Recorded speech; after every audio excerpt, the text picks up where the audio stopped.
Greetings. So let's talk about another concept that has gotten lost in translation, namely 1 Timothy chapter 2, verse 15, where here I've pulled the verse up in the parallel view at Bible Hub.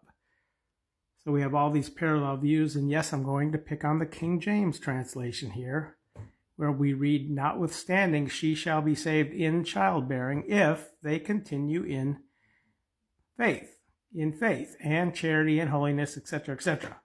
Now, the first problem here is the word in. So in Greek, the preposition in would be en. But this is not the preposition en, where you see the other translations translated it through childbearing. This is correct. Here at the interlinear at Blue Letter Bible, you see the word in the verse is from the preposition dia. Here, dia governs the general sense of through, where en governs something within or in. So this is a complete mishandling of the preposition in this verse. It's not communicating she shall be saved in childbearing, which now brings us to this word, childbearing, which if we come back to the interlinear, we see this is actually a compound of two words. Teknon defines a child, and then the stem here is from ginomai, tells you right here, ginomai, which defines to become, to be brought forth. It's the verb. So it's literally child becoming. So let's read this in the Devar Bible translations. But she will be saved through the child becoming.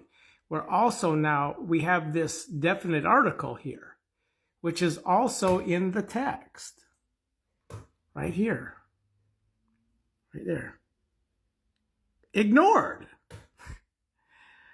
So it's through the child becoming, which is actually referring to the becoming of Christ, the child. Where in this verse in the Devar, you see it has a note here, applies only to the child becoming of Jesus.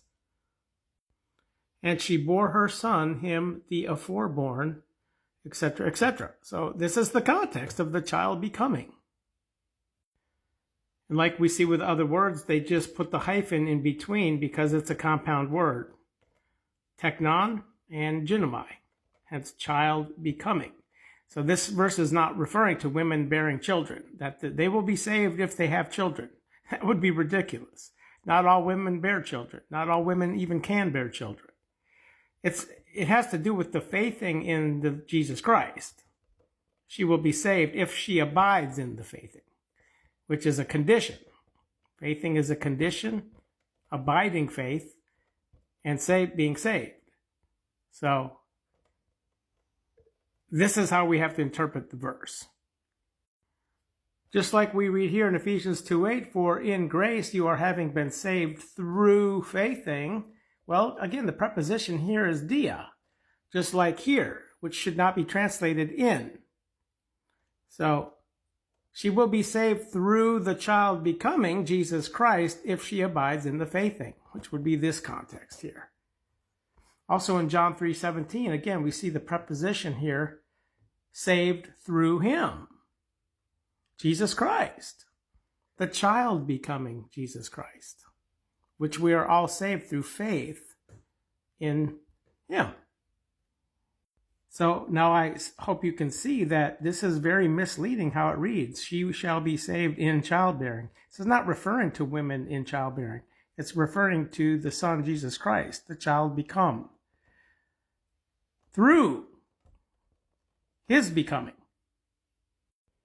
Whereas always on the screen here is the thumbnail to my video number 90, where I talk a little bit about the Devar Bible translation and how you can receive the free software installation files for Mac, PC, and Android. I also have a YouTube channel where I created actually an audio Bible of the Devar translation, which is organized in playlists here. It includes all of the New Testament and Psalms and Proverbs.